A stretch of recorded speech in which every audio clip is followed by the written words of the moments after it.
Hi guys, how are you doing? It's Elaine Bintz, certified health coach and personal trainer, and we're on day 11 of our 30-day health challenge in 2022. I hope everybody is having a great day and a great week so far. Little shout out to my sister-in-law, Julie. Hope you're having a great birthday. Happy birthday. And I hope everybody is having a great day.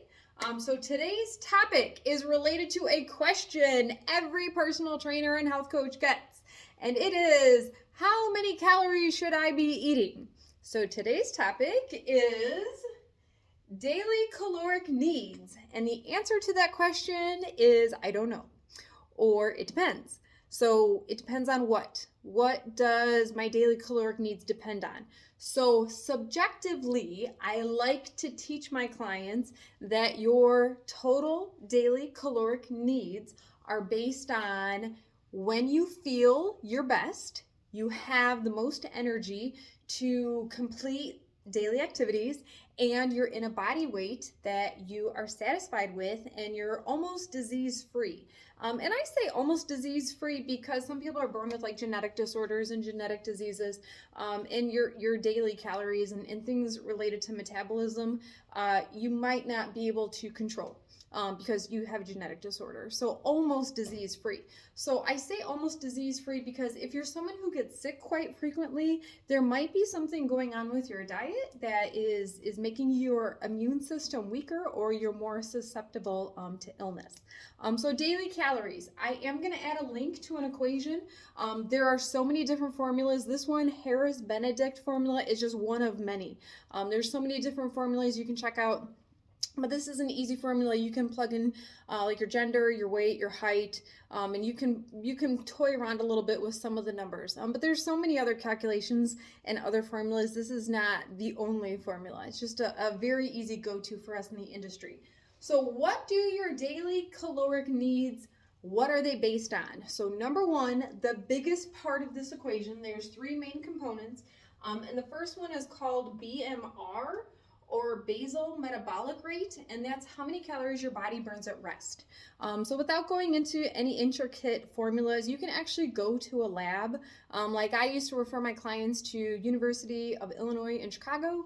UIC, they have a physiology lab where you can put a mask on, and they go through a resting test. You can do a resting, which is the basal metabolic rate, which is a resting metabolic rate test, and they also do other testing for exercise.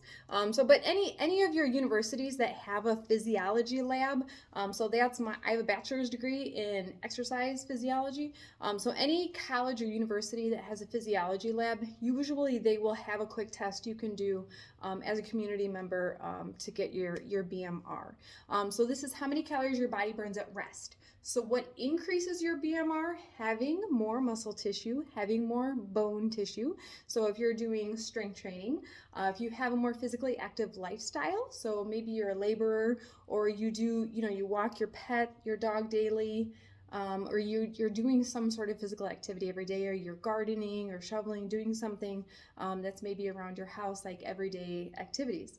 So that will help boost up your basal metabolic rate. It is true, I get this question all the time. It is true that as you age, your metabolism or your basal metabolic rate will decline. You can do things to fight that, but in the aging process, if you do study gerontology, you'll learn that yes, your metabolism does slow down slightly, but of course you can exercise and do things to help negate the effects of aging.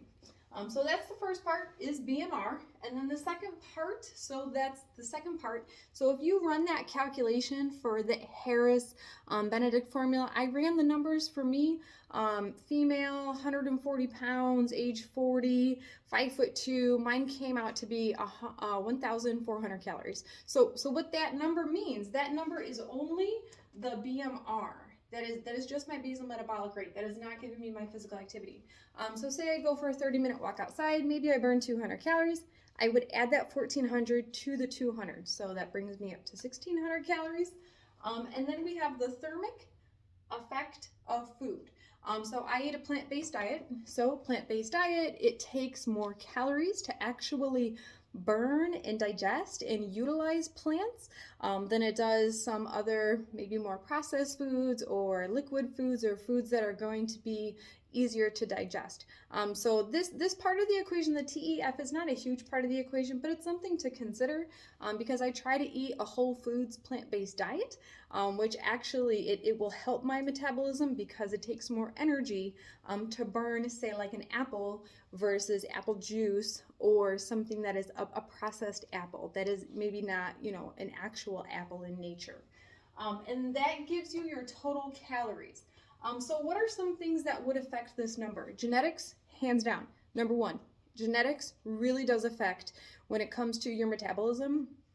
So if you look at your mom and your dad, if you look at your biological parents, and you can see the effects over time of aging and how their body has responded to the diet and the lifestyle that they've lived. Genetics does play a role. So you can work with epigenetics and the decisions you make as to whether or not you turn on the genes, but genetics most definitely plays a role in how many calories you need to eat and in your metabolism. So the metabolism, you're gonna have a faster, higher metabolism if you're more physically active. If you have like a heavy labor job or you're doing things, working out on your lunch break, or if every time you get up, you move your body, you create body heat, and you are working at your metabolism and you're burning more calories. Another factor that affects how many calories you need is lifestyle. So somebody who, if you say you don't get enough sleep, you might have a higher than normal fasting or resting heart rate. Maybe you live on a lot of energy drinks, things like that. So your lifestyle will affect how many calories you need. So your body needs a certain amount of rest and recovery. So lifestyle would be things like if you use some sort of a stimulant like nicotine, like if you smoke, that can actually increase your metabolism. It can actually make you burn more calories. I am not promoting smoking, but what it does is a lot of my clients will find if they do quit smoking, they find they gain weight. Because there is a stimulant effect that goes with consuming nicotine products. But you definitely, if you are in the process of quitting smoking, that's a very common New Year's resolution. You want to be careful to watch that you're not consuming more calories, because there is a component of an oral fixation with, having the vape or the cigarette to your mouth, and then making sure that you're not substituting that with eating more food, because if you are trying to quit smoking, you want to make sure you're not going to gain weight in the meantime. And there are so many other factors that we're not going to go into. This is becoming a very long video, but the daily caloric needs, really, you want to find that balance point where you're in a healthy weight and you feel good and you have enough energy. I work with plenty of people who weren't eating enough calories, and they couldn't quite figure out, why am I not losing weight, or why do I not have a lot of energy, or every time somebody gets sick around me, I tend to get sick. Well, there's a real thing in that. Maybe you're not eating enough calories. So it's a happy balance. So go ahead and check this formula out. If you do have questions, please post to this video. This is a loaded topic. So it is, how many calories you need is not as simple as just adding a 0 to your weight. So if you weigh 140 pounds, it's not as simple as saying, well, you only need to eat 1,400 calories. There's actually more to that equation. So again, my name is Elaine Bintz, health coach, personal trainer. I hope everybody is having a great day, and I'll see you tomorrow. Have a great day. Bye.